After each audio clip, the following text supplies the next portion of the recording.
Live from Television Hill, this is WJZ News at 7. Devastating damage. Shock and awe, disbelief. The remnants of Hurricane Ida showing no mercy, spawning tornadoes. It was definitely a freight train sound. Fast-moving floodwaters. Saw the weather, saw it coming. White knuckle watching the rain all day. And whipping winds. Put your hands up and pray to God and just hope.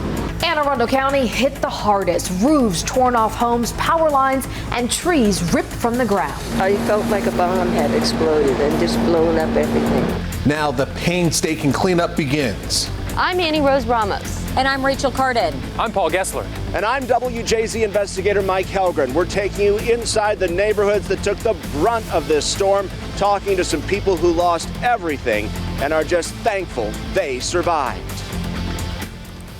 Well, welcome to WJZ News at 7 and those streaming us on CBS in Baltimore. I'm Nicole Baker. And I'm Max McGee. Look, there's no doubt about it. Many people's lives changed in an instant yesterday. We know at least one tornado touched down in Annapolis, and we've just learned it was an EF2 traveling more than 11 miles. And we've got a crew of reporters back out in some of the hardest hit areas there. We want to start off with WJZ investigator Mike Helgren. He's live for us in Annapolis with a look at the cleanup near West Street. It's been a busy day for them, Mike.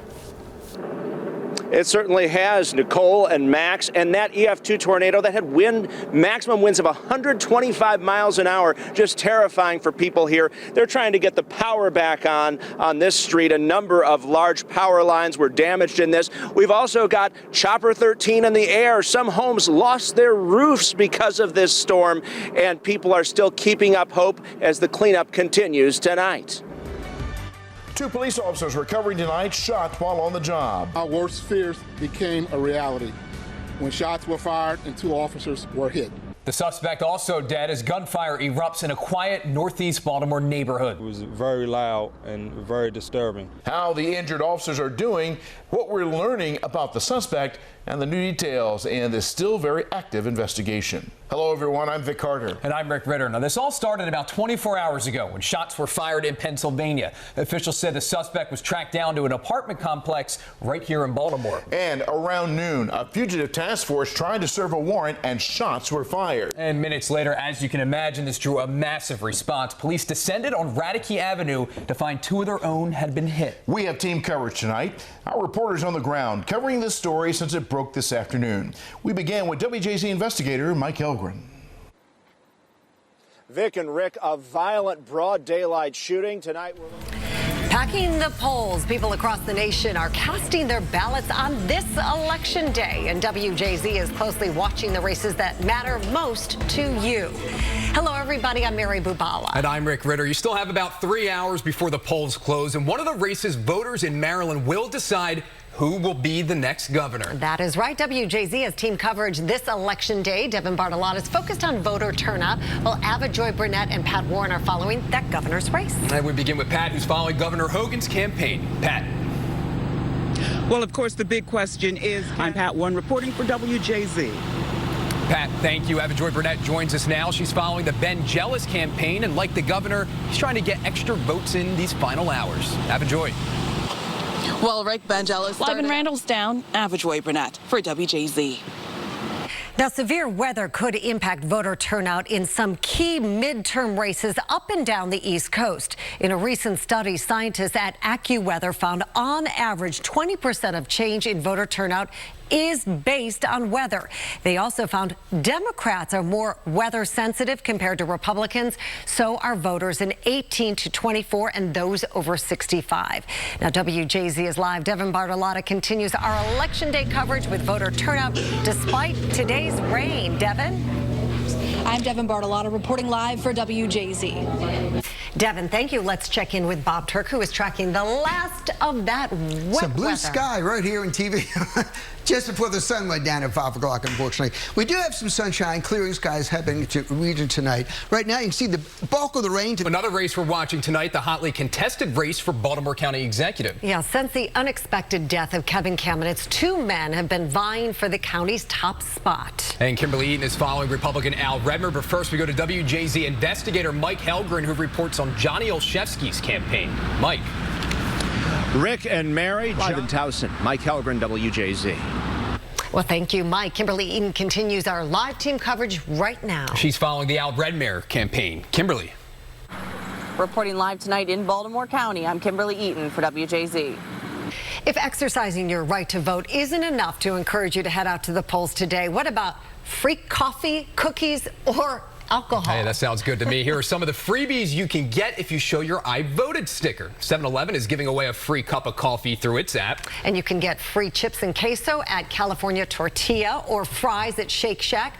Or if you want something sweet, Potbelly is giving away free cookies. Oh, I'd be all over the cookies. And if you're looking to get a drink after you vote, everybody always needs a drink. Clavel is giving out free mezcal, and Topside is offering a free draft beer. Again, all you have to do is show your I voted sticker. And we have a full list of all the freebies available posted now on WJZ.com. I also posted on my Facebook page, thinking that would be of interest to people out there. There you right? go. That's a great idea, though, to get people in the door, especially for small businesses, too. I think so, and get people voting. Exactly. If they need incentive. Hand in hand, I love it. It works. Still ahead on WJZ News at 5. Take a look. Live Doppler radar still very active at this hour. The afternoon snow has now become freezing rain in many areas, but that could cause some dangerous spots out on the road. If you do not have to go out tonight, just stay home. Welcome to the news at 7, everyone. I'm Rick Ritter. And I'm Denise Koch. Well, many needed shovels earlier, and you'll want to keep them handy because the snow is expected to pick back up again overnight. We have extensive live team coverage tonight. Our reporters have been out in the elements all day doing great coverage from Carroll County to Baltimore City. But we begin with Chelsea, Bob, and Meg tracking this system and what we can expect tonight. Chelsea. For now, I'm meteorologist Meg McNamara live with the WJZ Mobile Weather Lab, and I'll send things inside. Thank you, Meg. Well, our live team coverage continues now with Rachel Minitoff. She is in Carroll County. And Rachel, how are things looking there? The county's certainly prepared with more than 80 pieces of equipment out on the road today and tonight. And as you mentioned, 82 pieces of equipment are deployed from this command center, including snow plows. And if you have to be on the roads tonight, make sure you give those snow plows plenty of room as they try to clear the roads. We're live in Carroll County. I'm Rachel Minitoff for WJZ. Now that'll help all of us. Thank you, Rachel. So now let's bring in Paul Gessler. He is live in Baltimore City. And Paul, you're along Cold Spring Lane. I mean, I was driving along there earlier. It was just a mess out there. How are things right now, though? And we're reiterating, if you don't have to go out, stay in. Let the professionals do their job. For now, reporting live at 7 along Cold Spring in North Baltimore, I'm Paul Gessler for WJZ. Great coverage, Paul. Thank you. All that water, as we were just saying, going to be a problem over there tonight with these temperatures. All right, from the city to Harford County, our team coverage continues now with Rachel Carden. And Rachel's been there all day. The snow was falling really fast earlier. Several inches were on the ground, but then I know you got wet, so things must be changing. That's right, Denise. And even if we did have several inches, they're being packed down now with some of that freezing rain. I'm Rachel Carden. We're live in Harford County. We'll send it back inside. Rachel, thank you. And here's what it looked like when things were really coming down in Anne Arundel County. Plows were out in Hanover trying to keep those roads clear. Now, people have been taking it slow, but we can't say it enough over and over. If you don't have to head out tonight, just stay home. During a 7-hour period earlier, state police responded to close to 500 calls for help, including more than 150 crashes. Meantime, in Howard County, local officials, they're echoing those calls to stay home. In Ellicott City, the streets looked a little clearer this afternoon. There is a snow emergency plan in effect, and that means that parking is prohibited along roads and streets which are designated as snow emergency routes. And in Montgomery County, when it snows like this, I mean, you got to have a little fun, right? Kids out sledding, having snowball fights, doing what they should be doing. You're never too old to play in the snow. You certainly aren't. And we learned that from Sean Stryker. He's live in Towson tonight. And he got the best assignment of the day. As always, kids of all ages enjoying this snow, and Sean himself as well. What's up, Sean? Of course, did you expect anything less? But, you know, as the snow turns to rain, the sleds turn to umbrellas. Earlier today, though, these kids were taking advantage of the first unofficial snow day of the year. Are you guys ready to race? Don't cheat. No, hey, you're cheating. No cheating. Woo! Woo! Who won? Even first-timers like our photographer Lance got in on the fun. How was it? A little different than something I'm used to. Proving you're never too young or old to enjoy a snow day. All right, who did win, Sean? Sean? Here's the thing. I can't confirm they cheated. I can't confirm it, but it's the only explanation as to why they would have beat me down the hill. And they did beat you. 100%. Wasn't even close. Yeah, that's all right. We know you let him win, Sean. Gotta let him get one, right? Thank you, Sean. Coming up on WJZ News at 7, some possible relief for Baltimore City restaurants. The new bill and how you can help them cut down on fees during this tough time. About face, a judge blocks Anne Arundel County's new dining ban from taking effect. We'll have all the details next. And Bob Turks, looks like we'll see some more snow overnight, but some better weather on the way. We'll take a look at that 7-day forecast coming up.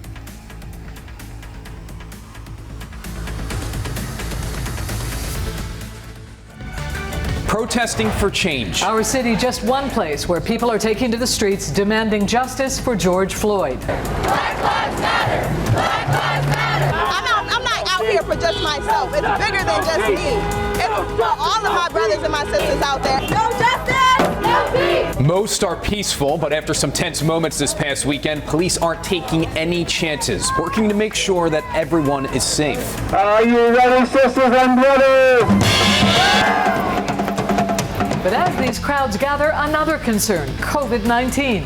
Experts worry protesters are putting their health at risk. There is a chance of transmission because there are people there and they may have the virus and they may know they have the virus, they may be sick with the virus, but they might not even know that they have the virus. Tonight, we're taking you inside the demonstrations happening across the city. The message from the hundreds of people looking to have their voices heard, all in the name of George Floyd. Hello, everybody. I'm Denise Koch. And I'm Rick Ritter. Now, it's been 1 week since George Floyd's death, and ever since, protests have erupted across the country. Our city, no different tonight. Chopper 13 over one of those demonstrations happening right now downtown. In the past 3 hours, we have seen this grow to thousands of people, at one point even walking onto I-83. Now, the calls for change come as an independent autopsy has found that Floyd died of asphyxiation from sustained pressure on his back and neck. This video captures a white Minneapolis police officer with his knee on Floyd's neck. It remained there for over 8 minutes, and now the medical examiner has listed his death as a homicide, saying that his heart stopped while police restrained him and put pressure on his back. And we have extensive live team coverage of the protests happening in our city tonight. Let's begin with Avajoy Burnett. She has been in the middle of that massive crowd since this started around 4 o'clock today. Avajoy.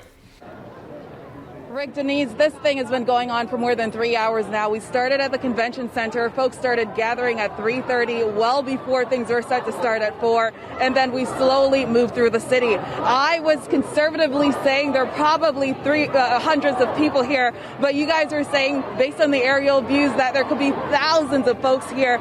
They went through the city slowly, came to City Hall, went up on I-83, and then came back down into the city, and now we are back at City Hall more than 3 hours later. Just to give you an idea of the types of people in the crowd, it's very diverse, but keep in mind that this is a group-led event that started with the youth. We spoke with some of the folks earlier today who helped the high schoolers coordinate this, and they wanted to let everyone know that the youth, they were concerned about everything that they've seen going on across the country, so they wanted to come out and voice their concerns. At this moment, they're back at City Hall. We want to play some sound for you for some of the people who are walking in the group. We're going to start out first with a doctor who is walking with hundreds of people in downtown Baltimore. Back to you guys. All right, thank you, Avajoy. Now, all afternoon, WJZ investigator Mike Helgren has been at City Hall, where everyone clearly now has gathered. So, Mike, has this turned into a rally? Is there some sort of organized speaking event going on, or is it just a group protest? Denise, a little bit. We've heard some people addressing the crowd from just beyond where I'm standing, and we've seen this crowd grow exponentially in just the past few minutes. A live look again at the growing crowd here at War Memorial Plaza. More than 5 years after Freddie Gray's death in police custody, people are still calling for change here tonight. And Representative Mfume talked to me about the influence of the late Congressman Elijah Cummings, and remember how he brought people together after that unrest more than 5 years ago here in Baltimore. He says the young people in this city are carrying on that mantle tonight. Reporting live at City Hall, Mike Helgren, WJZ. All right, Mike, thank you. Let's bring in Kelsey Kushner now. Kelsey, you're with another group of protesters. They started in East Baltimore and have now made their way to City Police headquarters just around the corner from City Hall. Yeah, Rick, everybody has their signs. They say their point is they just want to get their message across, and they plan on staying out here today until they feel that that is received. Reporting live here outside police headquarters, Kelsey Kushner for WJZ. All right, thank you very much, Kelsey. And as we look down at the protest she is covering there in front of City Police headquarters, not far away, that enormous one in front of City Hall. And all of this, of course, occurring during a global pandemic, and where we have been told for months to avoid crowds, to social distance, to stay home. But of course, all that changes during these protests. Rachel Carden joins us now with a serious subject. She spoke with a doctor about why this situation could become particularly risky. Rachel. Now with breaking news, this is Boston 25 News at 10.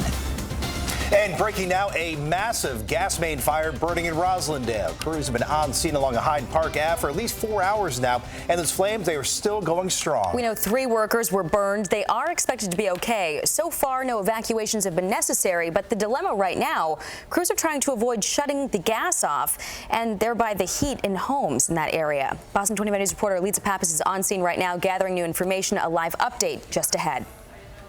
First, it's a weather alert tonight. It was a gorgeous sunset. Look at this, closing out 2017, and it was a cold one. As the sun went down, so did the temperature. It feels sub-zero right now. Good evening. Thank you for joining us. I'm Chris Flanagan. And I'm Jackie Heinrich. That bitter cold is here to stay for the start of the new year. Meteorologist Sarah Lesky is with us tonight. And Sarah, there's a wind chill advisory in effect right now. Yeah, it goes all the way through tomorrow morning. It's a cold new year, perhaps one of the coldest in 100 years. We'll talk more about records that could be broken coming up. Those brutal cold temps aren't keeping people from first night celebrations in Boston. Yeah, 3 events were canceled because of the dangerously cold weather, but the fireworks, they will go off as planned when the clock strikes midnight. Boston 25 News reporter Alicia Rodriguez is live in Copley Square right now. And Alicia, how's it feeling out there? Reporting live in Boston, Alicia Rodriguez, Boston 25 News. It looks like people are having fun out there despite the cold. The MBTA wants to make sure you get home safely tonight. All forms of transportation will be free through the end of service. It includes rides on buses, subways, and some commuter rail lines. It's all in an effort to keep drunk drivers off the road. As always, Mass State Police are encouraging anyone who will be drinking to use public transportation or a designated driver.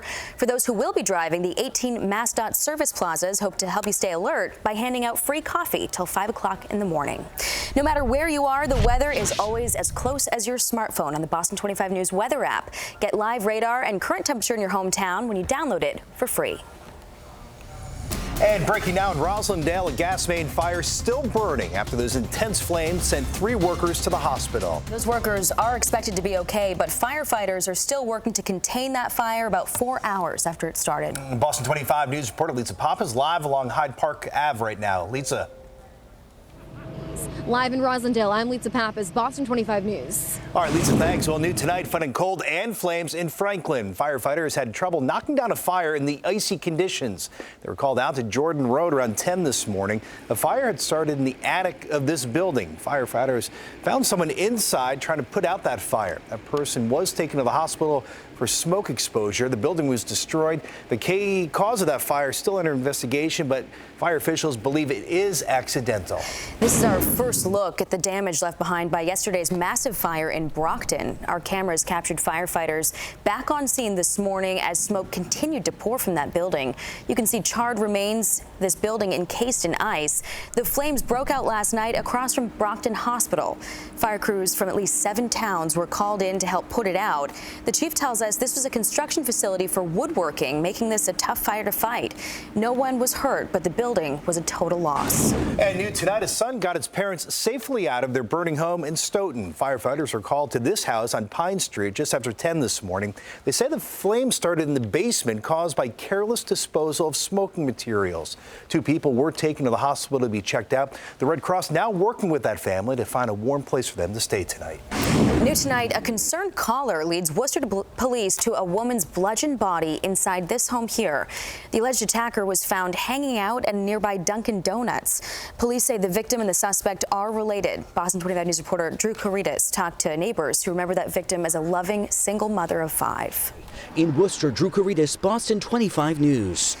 At this time, police are calling this a suspicious death. They have not classified the case as a murder. Authorities say they're waiting on an autopsy to reveal more answers, including a cause of death. A military veteran accused of assaulting and choking his girlfriend will not face any charges. The Globe is reporting because of the state's Valor Act, Alan Santos of New Bedford will have his charges erased. The Valor Act is intended to steer veterans into treatment programs and away from jail. Santos underwent counseling with the Department of Veterans Affairs. His girlfriend's lawyer says the act should not have been used in this case. A drive-by shooter crashed into a house causing a gas leak in Lawrence. Police were called out to this home on Springfield Ave overnight. Police said the driver and passenger ran off before they arrived.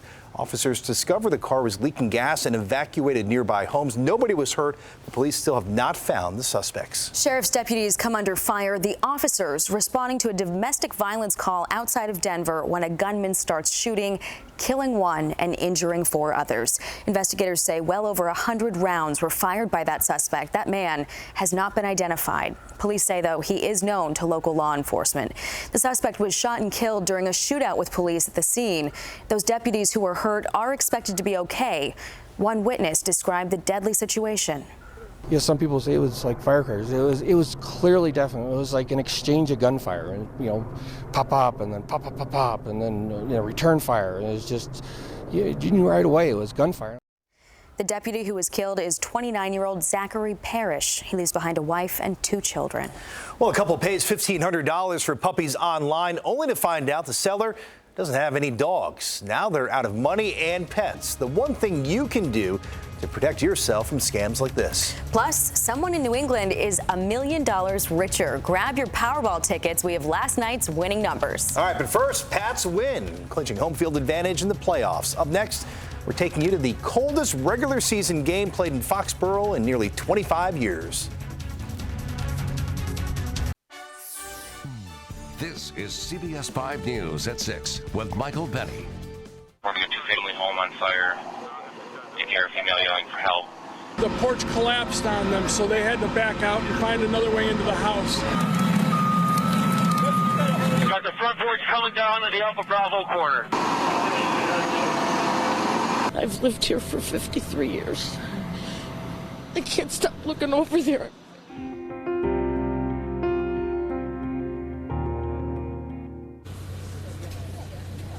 It has been about 15 hours since the first 911 call for help came from here on Martin Street on Syracuse's north side. 4 minutes after that, the first Syracuse firefighters were on the scene, and they were met with nothing short of an inferno. Good evening, I'm Michael Benny. The video that will haunt us for so long after this fire is this. Taken by a man who was at Turning Stone Casino last night with one of his buddies. He was dropping that friend off here on the north side of Syracuse and told me today that he was 8 houses away from the fire and he could feel the heat. He says it was an overwhelming scene with a woman badly hurt, pulled from the fire, not wanting to be taken to the hospital, instead asking the investigators on the scene about the children who were still inside.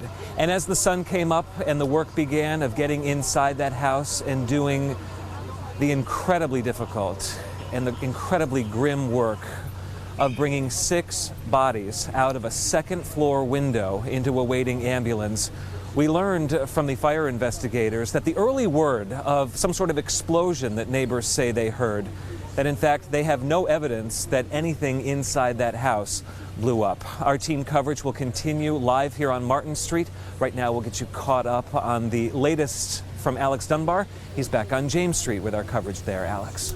Thank you, Michael. We are also focused on the family who suffered such a great loss. Here's what we know about the people who died. The victims included a 7-year-old girl, 3 boys aged 10, 12, and 13, and 2 men aged 33 and 34. The Syracuse City School District confirmed to CBS 5 those 4 children were students in city schools. The district says its crisis response team, which includes counselors and social workers, are available for both students and staff. A 32-year-old woman escaped the fire. She was taken to the hospital. A 33-year-old man who also lived in the house was at work when the fire broke out. First responders arrived on the scene at 217 Martin Street between Lemoyne Avenue and Cadillac Street 5 minutes after the first calls for help poured in. By that time, the house was fully engulfed in flames. CBS 5's Michael Benny is with the live eye at the scene, where the only thing that remains is just that charred skeleton of the home where 6 people lost their lives. Michael, what is the latest?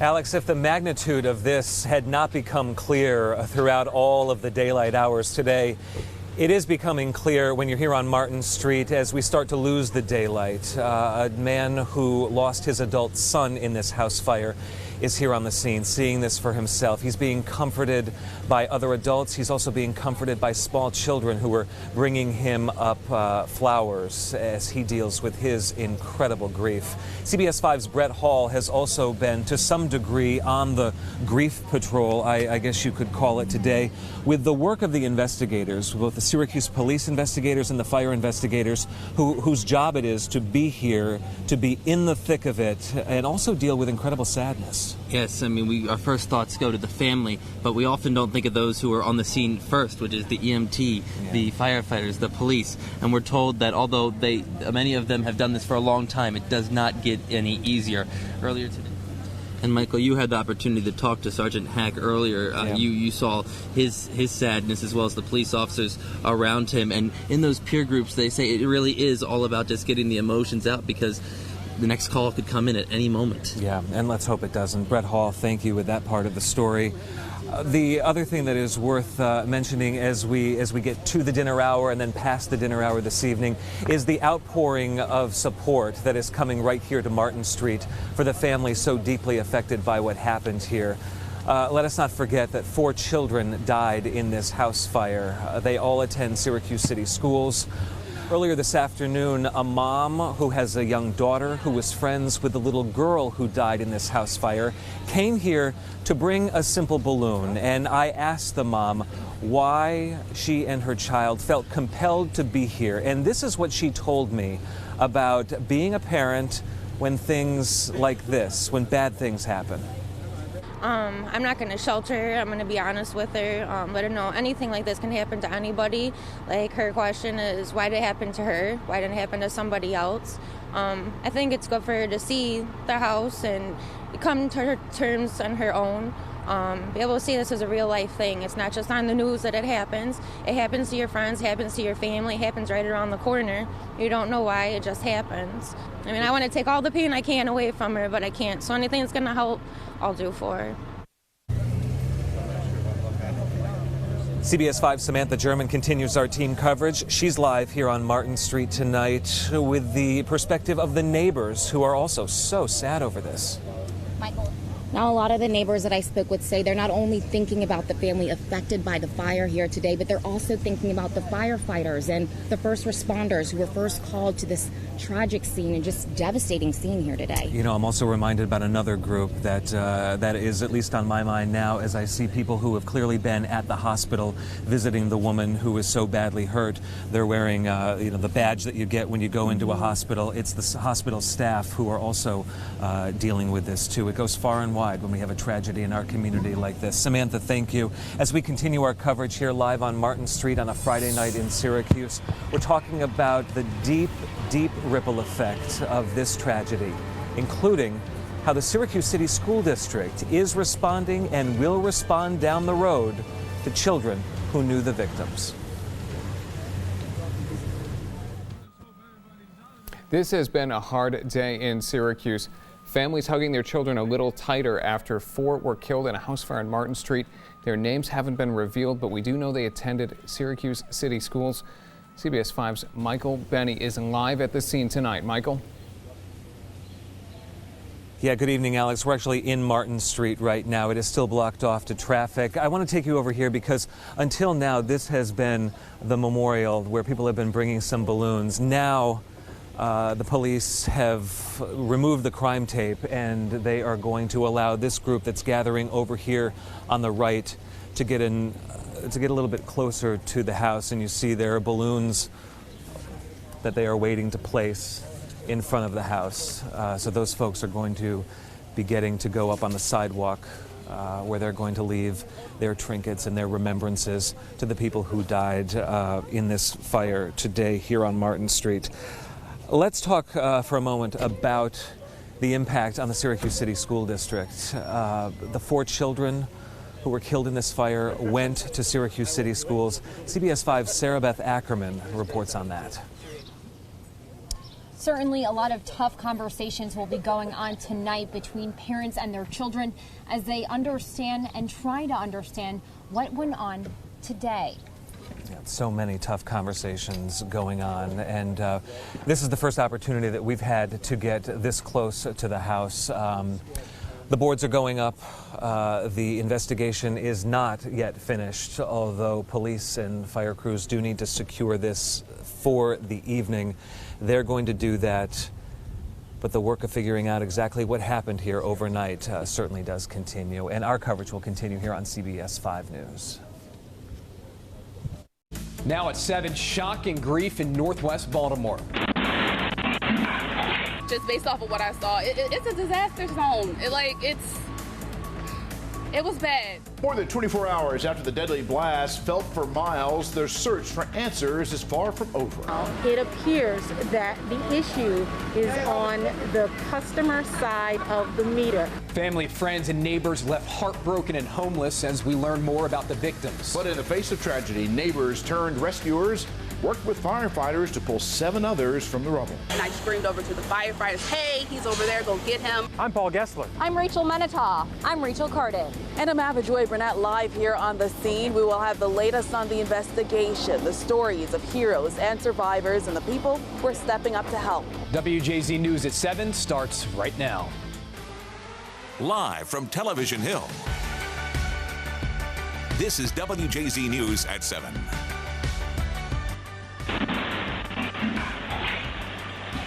New video captures the moment of that deadly explosion in Northwest Baltimore. The blast so strong it was felt as far away as 4 blocks.